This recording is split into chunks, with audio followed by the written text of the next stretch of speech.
Welcome to Shotcallers. This is Dennis Postema, your host, and I am granted the pleasure of being with Vicki Gunvalson, and she is the owner and founder of Coto Insurance and Financial Services, Coto Financial Inc. Vicki is also a retirement specialist and is an Orange County 5-star wealth manager, a Master Elite IRA advisor, a financial fiduciary, and also she's an international best-selling author. Vicki has continually received the national recognition as a qualified member of the $1 Million Roundtable. You may also know Vicki from the show The Real Housewives of Orange County, which as of 2019, she's been on for 14 years. But I know Vicki as an amazing businesswoman, always a fun time to talk to, and also a good friend, I consider her. So without further ado, it is an honor to have you on the show, Vicki. Thank you for joining us. Well, thank you for having me. It's been a long time, Dennis. 5 years, we've missed each other. Yeah, exactly. Yeah, it's amazing how caught up we get in our businesses and whatnot and in life. But yeah, it's been a long time, and excited to get back on track here. So. Me too. Vicki, I'm going to start out with how I start out each one of these videos. And can we go back and can we start with you telling us your story, how you got into business, how you became an entrepreneur, and share some of the bumps in the roads for some of those people who are scared out there doing it themselves. Yeah, it's actually a great story. At 21 years old, I got married, and at 22, I had my first child, and at 23, I had my second child, and at 27, I was finding myself divorced. And I was the girl that was going to be the housewife. I was wanting to have children and be at home and just be the great mother. Be careful what you wish for, right? Right. I just wanted to be a housewife like my mom. And life took a little bit of a turn, and I actually wanted to get some life insurance on my soon-to-be ex-husband. And my girlfriend had just gotten in the business. She also was a single mother, and she said, why don't you consider selling life insurance? We can do it together as girls. You can still work for your dad's construction company during the day, and at night you can sell life insurance. And I thought, well, okay, why not? So I went and did the classes and took my exam, and I passed it on the first try.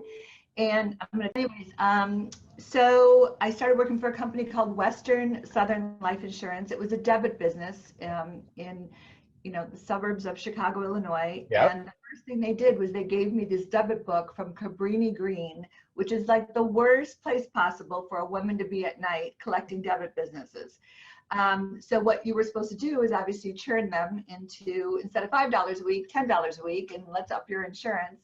Yeah. And I came back with all these policies, and my manager's like, what are you doing? We don't get anything like this from our guys. Yeah. And I said, I just asked if they could pay $10 a week versus $5, and let's double their insurance. And so I ended up being on the leaderboard right out of the gate, and I was my girlfriend ended up quitting, and so I was the only female in a group of 40 men, and I would sandbag all my policies till Friday, and then I'd go on the board and write them all down, and all the guys were pissed off because they're like, how are you doing this? You work full time for your dad, and then you have children, and you're sandbagging these policies, and I blew them out of the water, and it was just really incredible because I could make my own paycheck. So I was right out of the gate, all in.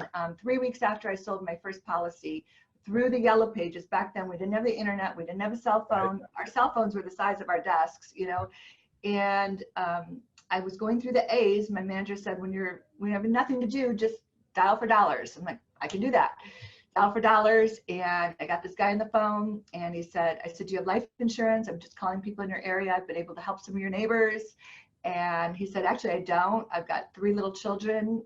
My wife would kill me if I spent any money on this, but I'm going to go ahead with it. So I went out and met him at his job site. He was a contractor. Signed the app. We got approved like 4 to 5 weeks. 3 months later, his wife called me, and she's like, we found your business card in my husband's wallet. He was just killed in a motorcycle accident. And I was like, I'll be right over.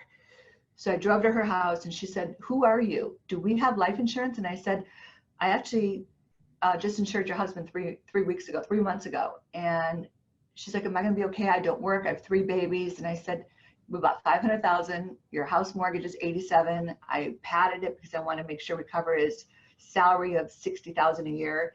And we still are friends. And that was 30 years ago. Oh my God. So that changed my life. So the cemetery is filled with people that never expected to die.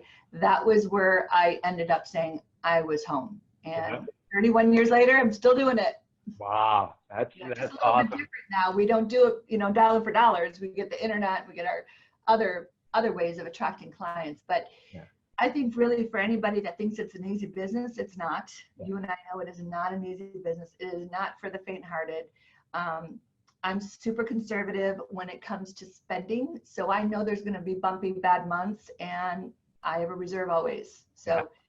So, from there you just kind of do your very best. And then I got on a TV show, and and there we go. Well, the good thing is you find out, it's funny because you find out how much, you wanted to stay at home, be a housewife and whatnot. And you just started adding the responsibility. I know. It really is entrepreneurial. I'm in a high-rise building in Irvine, California. I've got an office in LA. It's like, what happened? Yes, yes. And I love that you go back, because so many people now, so many entrepreneurs now are complaining about, trying to get leads, trying to do this. You know what? If you're willing to put in the hard work, I mean, we can tell some old school stories. You talk about GPS and what that did for I had going to to people. MapQuest, and to page 32, down go through the grid. There was no GPS. And what about before MapQuest, when you have to go and get like a county map and be like, I had the Thomas guide. It was this thick, and I had to find the county and then do this grid and go down. I was like, what am I doing? I'm on the side of the freeway on the, Eisenhower by myself in the middle of the night. So it was not fun. So if I can do it, anybody can do it, right? Yeah, and you know what's beautiful about it is people don't understand how much work it takes to get to that overnight success. They just see the glory days. Everybody sees the glamour. Nobody sees the grit. You know what I mean? A lot of grit you and I do, right? Yeah. But I wouldn't have it any other way. I don't know about you. I love what I do. No, I wouldn't have it any other way either. Absolutely not. So, I mean, when did you, just going back to that, when did you decide, okay, working for a captive company, because I've done that, when did you decide, okay, wait a minute, if I go out on my own, I can not only give my clients better products, but it leaves me more versatile. And yes, it's a huge step, but now I'm already to the point where I know what I'm doing. How did that transition happen? How did it go about? I guess. I know the exact day and I know the exact time that happened. So I was in Illinois. I was now 32 years old. I was working full time in the industry with Western Southern Life. I became a manager, trying to mentor other people that were trying to come in, male or female. And I wasn't paid a salary. It was strictly all commission, but I was able to quit my dad's construction job during the day doing book work and just sell life insurance. I'm gonna let everything go right now. So, I'm like, oh, there's a bird over there. So I turn my volume down because I'm like this all the time. So I met a man named Gunvalson. Those of you that have watched the show, I married him at 32 years old, and he actually told me, if you want to get married, we have to move to California. And I'm like, I'm a Chicago girl. I am not going anywhere. Yeah. And I sat down with my mom and dad, and my father's like, you know what? Look at it as an opportunity. You're getting married at 32 years old. He wants to really kind of take care of you and your children, and you won't have to work anymore. I'm like, cool, I got this, Dad. So I asked Dad, I'm like, what do you think? Do I need to work again? He's like, no, I make my $100,000 a year. We'll be good in California. I'm like, okay. And I was there 3 days, and I got a brand new minivan. To me, it was brand new. It was green with the sliding, panels on the side with the door. I thought it was really cool. Yeah. And it was 5 years old, but that's what we could afford. And I decided to head out to a place called Costco. Everybody knows Costco now, but yeah. I didn't know it from Illinois.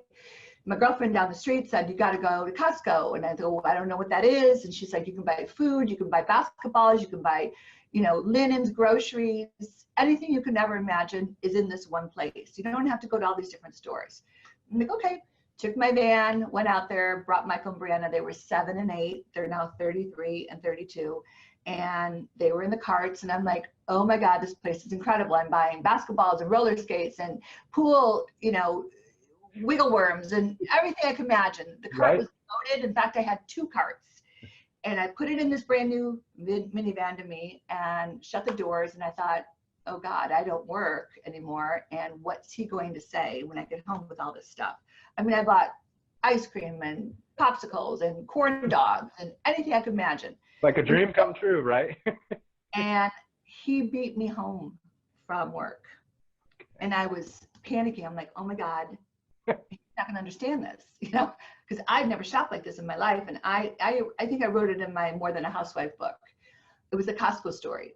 And I opened up, the back, and I said, honey, look, I found this great store. I can get everything I've ever imagined in one place. And he looked at me and he said, we don't shop like this. And I'm like, oh yeah, we do. I've always had my own money. I've always managed my own money, put my money into this house with him. And week one of in California, I was a mess. We got in a horrible fight. He said, you take everything back. And I called my dad. I said, I want a divorce. I cannot be under the thumb of a man like this. And he goes, no, honey, you don't get a divorce. You go off and get your license, and you go off and make more money than him, and he will never be able to tell you you can't shop. So I ended up putting everything in the cabinets. He left for about 3 days, said he wanted a divorce because of my Costco story. And I called him up and I said, listen, I'm going to shop, but I'm going to go back to work. I'm never going to have this again. I will meet you halfway. You'll go with me to Costco if you want, but I'm going to go back to work and I'm going to buy my own groceries. He said, I never want to go to that store, and we don't need this stuff. It's just stuff. And I said, actually, it's food. It's fruit and meats and everything. He goes, I eat frozen pizzas and tuna fish. I go, well, not anymore. You don't. I love to cook. So I'm like, we have, stuff on the grill, and I'm making homemade cheesecakes, and I'm just like the homemaker. So little by little, I started my own business, and that's what got me in doing it myself. Yeah. I didn't know where to go in California to work for an entity. I didn't want to be captive anymore. I wanted to run my own show and work when I want to work and go on vacation. I bought a house in Lake Havasu. And so the moral of the story, fast forward 20 years, I divorced him in 2010, filed for divorce in 2010.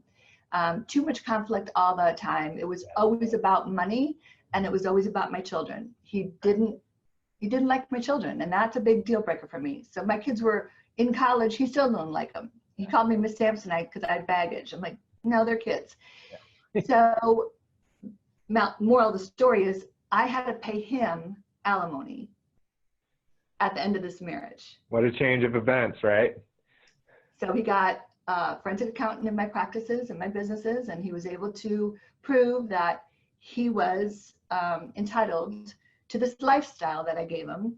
And I remember that Costco story, and I thought, where would we have been if I didn't pursue what I wanted, was to be independent financially. Yeah. It hit me hard financially when I gave him that big 7-figure check. Yeah, I'm sure. But now we're now 3 years out. It took me 6 years to get it finalized. Lots of attorneys, lots of forensic accountants. He's a good guy. He just wasn't a good husband, and together we weren't good. So I don't want anyone to think like he's a bad guy. He just should have never probably been married. He was 42 years old, getting married for the first time, never knew how to share, and now he's 66, and he said he'll never be married again. He just doesn't like to share his money. He's very conservative, and he's sitting fat and happy with a couple houses paid for and his boat on the river. And I'm like, okay, cool. I'll work my 12 hours a day, and I'll get back to you in a minute. Yeah. So that was kind of the role of how life changes. And, the interesting part of life is you never really know what's going to happen at the end, right? What would you say for the business owners, the people in business and the entrepreneurs and the executives who, a lot of them don't understand the importance of life insurance and don't understand the importance of retirement planning. And so before we get into other things, I want to talk about that. And you obviously shared a story about life insurance. I always think that's always put on the back burner, retirement planning and life insurance for business owners and for entrepreneurs. I'm going to give you another quick story, because I think stories are super important to relate to all over, right? So yeah. I did a workshop about 8 months ago in a beautiful restaurant, paid $50 a meal. As I'm sure you know, it costs us a lot to host these workshops. Yes. And this gentleman came up to me afterwards and he said, I love everything you said, but I hate annuities. And I said, then I hate annuities. If you don't like annuities, I don't like annuities. If you like the stock market, I like the stock market. But I'm not selling annuities. I'm selling a plan. And he goes, okay, well, if you won't sell me an annuity, then I'll come in with my wife. I said, okay, that's fine. We will not talk about annuities. So he came in, 68 years old, a physician down at the hospital here in Mission Viejo, ER physician, worked a lot of hours. I said, when do you plan on retiring? And he said, you know, I really don't have a date in mind, but let's say 70. Let's say 70 to 71 when I can have to start taking my RMDs and when I think I can maximize Social Security. And I thought, okay. I said, do you mind if I ask you some questions and we just do like an intake on you and let's just see if we're on the same page? And he said, sure. So I started asking him questions. I said, life insurance, do you have life insurance? And his wife was sitting there. She was 62 last year at the time. And she said, yes, we have life insurance on him. And he looked at her and goes, no, we don't. My 10-year term canceled last month. And she looked at me and she goes, he never told me that. And I said, well, how much coverage did you have? And he said $1 million. And it was a 10-year term. I bought it at 57. It expired at 67. I don't need it anymore. And I said, how much money do you make? And he goes, 250 to 275 a year. I said, well, that's a nice paycheck. Asked her, what do you make? And she said, well, I'm a retired teacher. I get $3,200 a month in my pension. And I said, what would happen if your husband didn't bring home that $275,000 a year? And she said, oh my God, we would be devastated. We've got credit card debt. We bank on that check every month. And she said, I don't know. And she goes, I have no idea how much he has in his 401k. He doesn't share finances with me. And I said, is there a reason why you're not sharing anything with your wife? And he goes, I manage it all. And I said, what if you died? What would happen? And he's like, she'll probably have to go live with our daughter in New York. And she goes, are you kidding me? Our daughter in New York is in medical school in a little apartment. I'm not moving to New York. And they got into a fight. I said, you know what? I'm going to excuse myself. I'll be back in 10 minutes. They were screaming and yelling. She had no idea that he didn't take care of her financially with this life insurance. So I came back in and I said, listen, I'm going to give you my recommendation. You can take it or leave it. I said, let's just get an application in to see if we can get you insured. And he's like, fair enough. I said, I think you should cover at least 3 to 5 years of your salary. And then your house will be close to being paid off. She then can go move with her daughter if something happens. And I said, you really need about $3 million of coverage. And I wrote up the prices and he's like, that's too much. Let's go in with 1 million. I said, okay. Just so you know, this is not guaranteed. We're going to go into underwriting. So it goes into underwriting. He comes back preferred plus. I had actually put the op in for 2 million, not knowing where he was going to be settled, and presented both to him. And he said, I want the one. And she's like, one will be fine. That'll give me 200,000 a year for 5 years. And I said, okay, 1 million. So we accepted 1 million. She called me. This was in January. She called me. The policy was in force in August. So from August to January, they had paid their monthly EFT premium, and it was about $300 a month. Okay. So August, September, October, November, 5 months times 3. So they paid $1,500. He had a massive heart attack and died in the ER in January, right after New Year's. She called me and she's like, I need to tell you, Ed died. And I just literally like, what? And she said, yeah, massive heart attack. You just got approved preferred plus, no signs whatsoever. Can I come in? And I said, yes, come in. My lights are on anytime. So she comes in, she's a mess. And she said, we don't have life insurance, do we? We only paid $1,500 for that coverage. And I know there's a 2-year waiting clause. And I said, no, that's not true. He got approved preferred plus. Everything was disclosed. There is no 2-year waiting. You will get $1 million tax-free. And she was hugging me. Why doesn't everybody do this? I'm going to come in with the death certificate in a week or 2. I said, I'll process everything. Just come back in. So she came in, and she also came in with a stack of bills like this. She goes, look what I found in his office. Gosh, yeah. 20,000 of credit card, 50,000 of credit cards, 100,000 of credit cards. He was a freak about spending money he didn't have. So I said, bring him in. Let's pay everything off. You're getting 20% interest, 25% interest on all these cards. She said, I had no idea. And she goes, we lied to you about the house being paid off in 5 years. She goes, we're mortgaged to the hilt. We live in Laguna Niguel. He wanted this ocean view. We can't afford it. They had a $900,000 mortgage balance. Oh my gosh.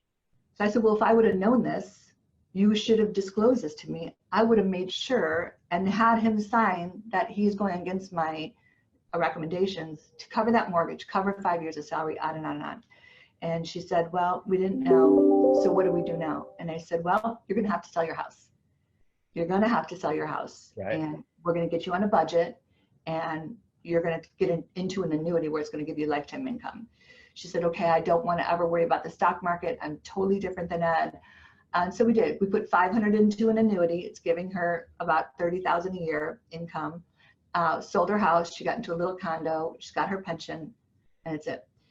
So those stories, when you change somebody's life like that forever and ever and ever, will resonate in me all day long. And when the people that don't listen to me, I get so mad, because we know more than them. We know what we're doing. Just listen to me. And maybe because I'm a female, they don't want to think I know more than them. Maybe it's an asset. Maybe it's not an asset. I don't know.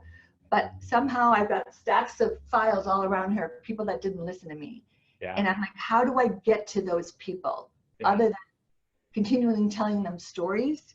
They're just stubborn. You know, this guy over here, I was planning an $800,000 annuity. Tomorrow he's coming in with his girlfriend. He's in Wells Fargo, all in stocks. I created an income plan for him, moved over half of it, and then the other half was staying in the market because he loves the market. He calls me last night. He says, my girlfriend wants me to stay with Wells Fargo. Really? Okay, good luck. Yeah. No more communication. I mean, it's like, I don't understand the mentality of an income plan and the stock market. I just want to know how being in the constant spotlight or being so well known has helped your career. Is it helpful, or is it a detriment? And the other question is, what advice do you have for people to deal with that? Because honestly, it was one of the most intelligent conversations I've ever had about life insurance. And then you have to step out of that mode for a second, and you came back right to it. And we're like, okay, where were we? So, it's like I have two different heads on me. Like, which conversation do you want to have right now? Absolutely, it was amazing. Yeah. You know, it is hard, and it all depends upon what season I'm in.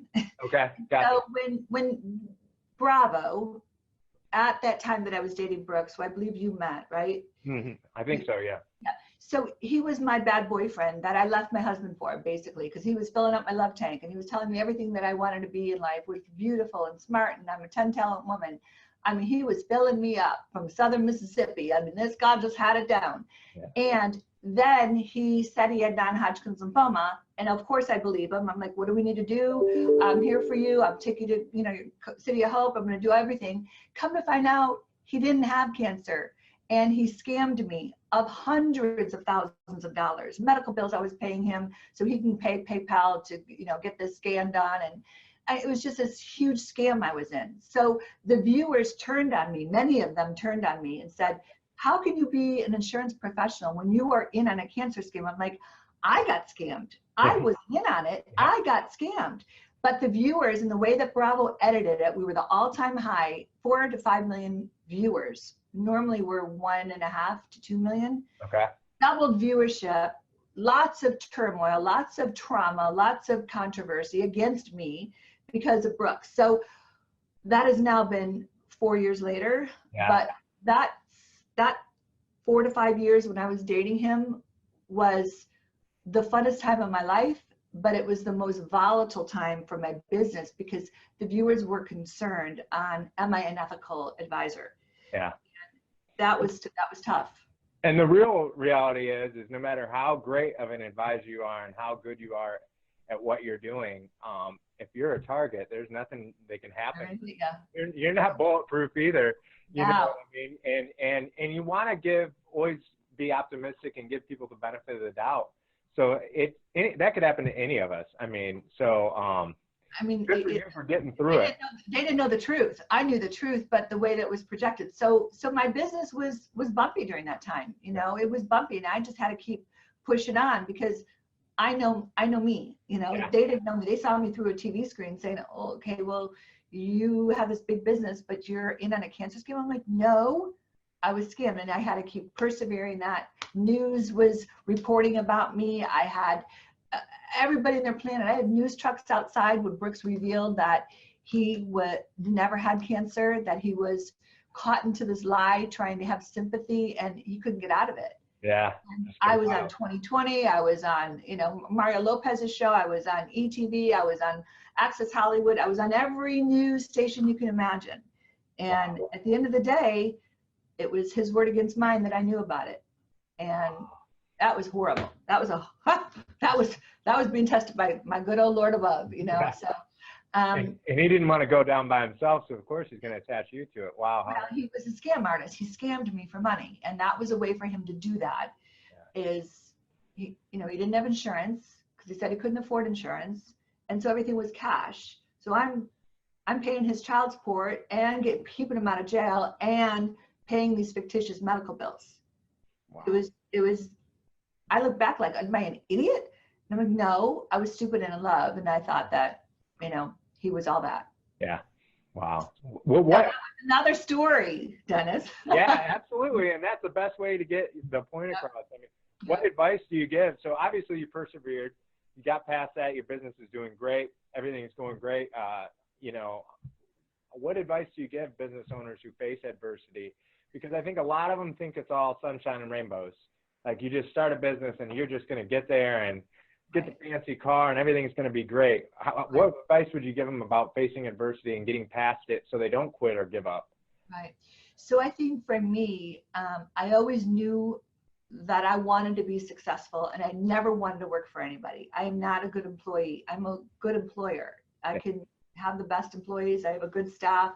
But I knew the alternative was to go work for somebody else. Right. And this personality, somebody tells me that, clear your desk at night. I'm like, no, I'm keeping it all out because I know where everything is. Yep. Or anything, or somebody telling me you're only going to make $100,000 a year. Are you flipping kidding me? Yeah. No, that's what I made 30 years ago. Yeah. So when I think about quitting, when I think about, going the easier route, there is no easy route. Yep. It is hard work. And I think another thing that I want to tell business owners that are wanting to quit or wanting to get into business is surround yourself with successful people. You and I are successful. We're a magnet for top-notch quality people.